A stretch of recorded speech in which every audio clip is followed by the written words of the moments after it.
Hey everyone, I'm Luke from BLISTER, and today we're talking about the new Moment PB&J.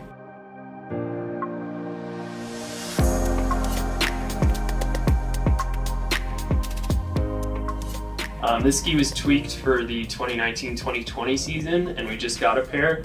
And essentially this is Moment's kind of narrower all-mountain freestyle ski. And today we're going to go over a few things that make it stand out in the market.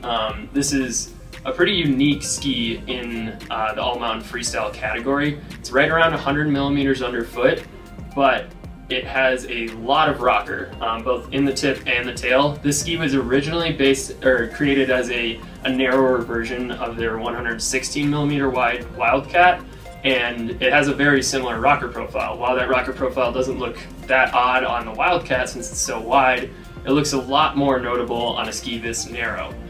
It should make the PB&J very easy to pivot around, probably perform pretty well in soft snow for its width.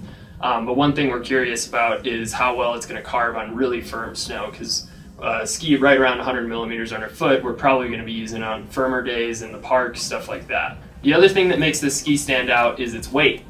We have the 188 centimeter version, and it comes in just over 1900 grams per ski.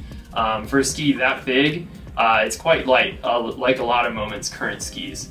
Should make the PB&J really easy to flick around in the air for tricks, and mostly we're curious about how damp it'll feel, again, on that firm snow that we're probably going to be using this ski in. Next thing is the flex pattern, and that's one of the most notable characteristics of the PB&J. This is a very stiff ski for a freestyle ski. It's got a similar flex pattern to a lot of kind of more directional metal laminate all-mountain skis, but it's light, has a forward mount point, has a lot of rocker, but it's by no means a noodly ski. This is a very strong ski through and through. Its tips and tails are a little softer than the middle, but there's really no portion of the ski that's super soft.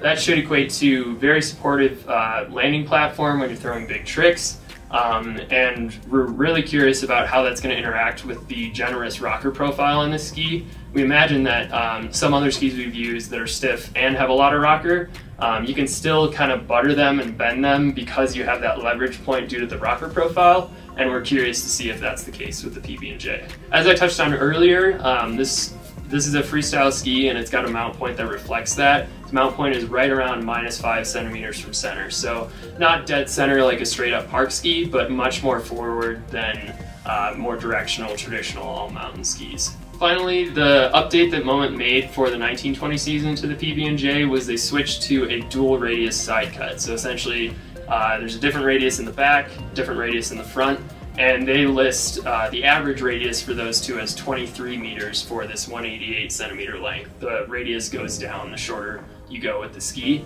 Compared to a lot of all-mountain freestyle skis, that's a fairly long radius. It's not crazy long. It's not like a 30-meter radius you'd see on something like their Commander 118, a much more directional ski. But we imagine that it should make it pretty stable in longer turns, and we're curious how it's going to do when it comes to quick carve transitions through a terrain park or tighter terrain. So those are the highlights for the new Moment PB&J. You can head to our site, blisterreview.com, to see all of our measured specs, our rocker picks, and our flex pattern numbers, and also how the design of the PB&J compares to several other skis in its class and what skis we're going to be comparing it to. So head to blisterreview.com for that first look, and then stay tuned for our full review.